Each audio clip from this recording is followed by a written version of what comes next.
In this video, I'll be giving you the best guide for unlocking both the Bioluminescent and Borealis Mastery Camos inside of MWZ. This video will go over every single camo challenge that you'll face when attempting the grind and the fastest, most efficient way to complete each of the challenges so that you can maximize your time. Before we begin, make sure to like the video and subscribe if you're new, because all in all, this video took over 60 hours to make between grinding the camos, finding the best strategies for the specific challenges, and multiple updates while gathering all the footage. Also in the description below, there will be a link to an interactive Google Sheet that I created that you can download and track the progress of your camo grind on. This sheet doesn't have every single weapon on it, only the guns that I used to unlock both the mastery camos. For Borealis, I used all of the base weapons, and for Bioluminescent, I did a few extra melees and ARs to bypass the rocket launchers and riot shields, so feel free to follow my path or add in any of the extra weapons that you want to use. With all that out of the way, let's get right into it. Before you can even begin grinding the camo challenges, you'll have to have leveled up all of the weapons to max rank to unlock all 4 of the challenges for the base set of camos on each gun. This arguably takes longer to do than the camo challenges themselves, so I wouldn't recommend trying to multitask camo challenges you unlock while you're leveling the weapons up. I was able to knock out the weapon levels by sitting next to exfil sites, as well as hoarding kills and camping at the Outlast contracts. However, with recent updates, you can only gain about 6 weapon levels in a match before you hit a cap on how much XP you can earn from killing the zombies themselves. You can still level up fast by exfilling after reaching the 6 weapon level per game cap, but if you're running a double XP token,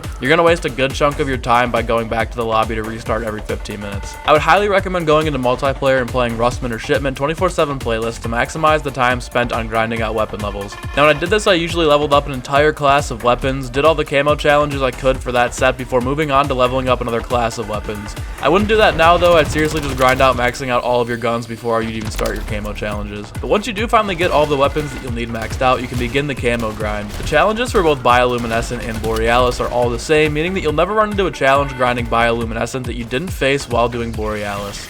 I mentioned earlier that it's going to be more time consuming leveling up the guns than doing the actual camo challenges themselves, because the majority of camo challenges revolve around getting 250 kills in multiple ways. I'd say more than half the camo challenges are the following: get 250 kills, get 250 point blank kills, get 250 hip fire kills, 250 tac stance kills, 200 kills while the weapon has 5 attachments equipped, get 250 kills in a medium or high threat area, get 250 kills at rare, high, or rarity, get 250 kills while 4 perks are active, get 200 critical kills or 100 kills in a single match. All of these can be done with extreme ease at either the tier 1 exfil sites or at an Outlast contract. If you go the exfil route, make sure you're killing zombies as fast as you can so that more will continuously spawn in. If you wait to try to hoard up the zombies, it'll take you longer to get the kill requirements for these challenges. Now if you decide you want to do the Outlast contracts instead of the exfil area, activate the contract and then progress the Outlast generator until you get about 60% of the way complete. Jump outside of the Outlast contract and begin looking for where the zombies spawn in. This area will permanently spawn zombies until you choose to either finish the Outlast contract or cancel it. Even though the Outlast method is a bit slower than the exfil strategy, you likely won't have anyone coming to poach your kills in an Outlast contract compared to if you were running around in an exfil site. Either one will work though, and you'll be using one of these 2 strategies to get a good majority of your camo progress done, but there are a few challenges that require you to do a little more thinking and require a bit more time from you. We'll go over now, starting with the special enemy kills.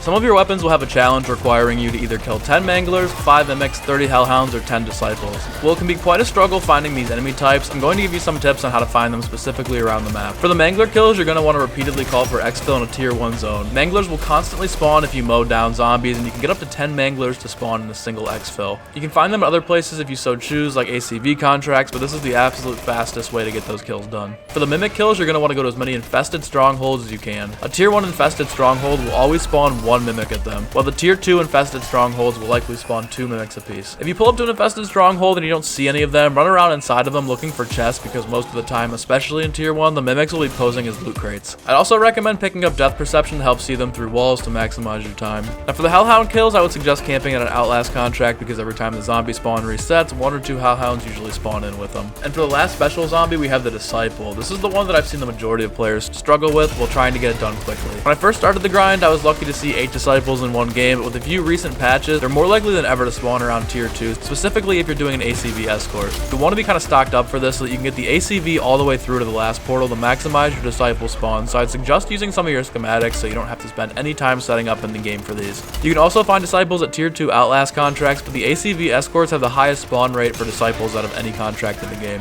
Moving on, we have a few weapons that will require you to get 250 fire, frost, electric, or toxic damage kills. Simply put, these are alternate ammo types that you can either craft via schematics or find from loot crates, reward portals, or manglers dropping them. The worst part of this challenge is finding these around the map because, believe it or not, you don't actually need to get 250 kills with the alternate ammo types themselves. All you need to do is have the specific alternate ammo types equipped to your weapon for it to track, so you don't actually have to wait for it to recharge and go off. I would suggest picking up the kills for these challenges at either the exfil areas or the Outlast contracts, much like the earlier 250 kill challenges. 4 of the more obscure challenges you'll find during your grind are 10 kills without reloading 10 times, get 20 kills without taking damage 10 times, killing 5 zombies without releasing the trigger 20 times, and getting 10 kills in 5 seconds 5 times. All of these might seem hard at face value, but they're actually really easy to complete if you do a tier 1 ACV contract. Right as the ACV gets to the purple portals, it'll cause around 20 to 30 zombies to spawn in initially and even more shortly after, which is more than enough to do any of these 4 challenges.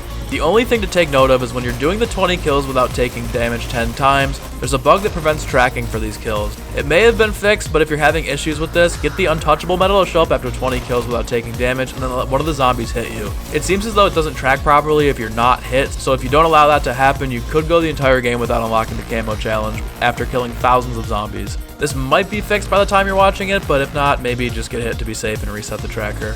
2 of the more rare challenges you'll run into are getting 100 kills with zombies affected by your tacticals, and 100 kills shortly after you've used a field upgrade. For the zombies affected by tacticals, I'd equip decoy grenades in the pre-game lobby and look out for Outlast or exfil areas that are right next to ammo pickups when you spawn in. This way you can repeatedly force zombies to spawn while you're constantly picking up tacticals on refresh. For the kills after activating field upgrades, I'd just run Ether Shroud at an exfil site because it has a pretty decent recharge rate. Another obscure challenge that you don't run into very much is 50 armored zombie kills. This one isn't hard at all, it just doesn't appear very often, but the fastest way to get this done is doing some ACV contracts in tier 2. This is one I would maybe take some schematics in for, especially if you're trying to complete 2 guns in one game, because it might be tough to have enough time to set up for tier 2 while working on your other challenges. Even rarer than the 50 armored zombie kills is getting 50 mercenary kills. This used to be easy when the Legacy Fortress would only spawn at the top of the mountain, but since this is now random each game, I would suggest doing a couple of merc camps to get free keycards for strongholds. Doing a merc camp and a stronghold is just about 50 kills, so even though it might take a little more time, it's faster than any other strat in the game right now. And the last challenge you'll find in the base sets are sniper exclusive, and that's to get 3 kills with a single shot 30 times. I did this very easily by upgrading my sniper and sitting at the tier 1 Outlast contracts, but you can do this at exfil sites as well. I know the majority of these camos are played around the exfil and Outlast contracts, but it really is the fastest way to grind these camos. It will get repetitive, especially for the last few mastery challenges, but it's seriously worth it if you want to have Borealis and or Bioluminescent unlocked in less than a month of grinding. Once you've completed each of the 4 base camo challenges, you'll immediately unlock the gold challenges for either golden Enigma or golden Ivory, depending upon which mastery camo you're going for. The challenge is the same for each of the gold camos, and that's to simply get 100 kills and successfully exfil. The nice thing about the gold requirement is that if you got 100 or more kills while going for other challenges within the same game, you've completed all of the base set camos, you can exfil and it will track your progress, so there's no need to get an additional 100 kills after completing the last camo. Once you've hit the threshold for weapons gold in a specific gun class, you'll grant access to the Zircon scale or Spinal Husk challenge for the weapons. Completing this challenge will require you to get 300 kills while the gun is pack-a-punch. This one can definitely be pretty time consuming if you don't have any Ethereum crystals stashed or ready for crafting via schematics, so you might have to do a few contracts to rack up some points and upgrade before you can head to an exfil site to farm. And once you've finished 51 Spinal Husk or 36 Zircon Scale challenges, you'll be only 1 camo away from unlocking Bioluminescent or Borealis, depending upon your path. The final challenge for Arachnid or Serpentinite is to get 10 special or elite enemy kills with every single gun you've been using, and the Mastery Camo only unlocks after the total weapon threshold has been passed. To make this go as quickly as possible, you're going to want to camp at an exfil site and constantly be killing zombies after you shoot the flare. The more zombies you kill, the more manglers will spawn. Massive shout out to Lane Taylor for helping me knock out the kills for this. If you have a buddy that's willing, they can take in weapons that you need to complete this challenge for and trade with you after you've completed the weapons for the 2 that you brought in. This eliminates having to exfil after only 2 weapons and cuts down on the overall time significantly, but it's still going to be roughly about 7 hours unless you have a third. But as I said, once you've completed all of the Arachnid or Serpentinite challenges on every gun you did, you'll finally unlock either Bioluminescent or Borealis. Both of these camos look absolutely incredible and are going to be quite the flex in at least multiplayer and Resurgence for years to come. Going for one of these masteries, let alone both of them, is definitely going to take you a good bit of time, but my best overall advice is to just chip away and use the Google Sheets tracker to visually see your progress, rather than just looking at a number in the menu.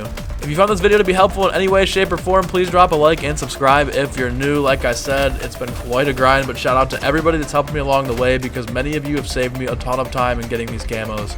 Also in the comments below, let me know what team you're on, Bioluminescent or Borealis. Have a good one and stay safe.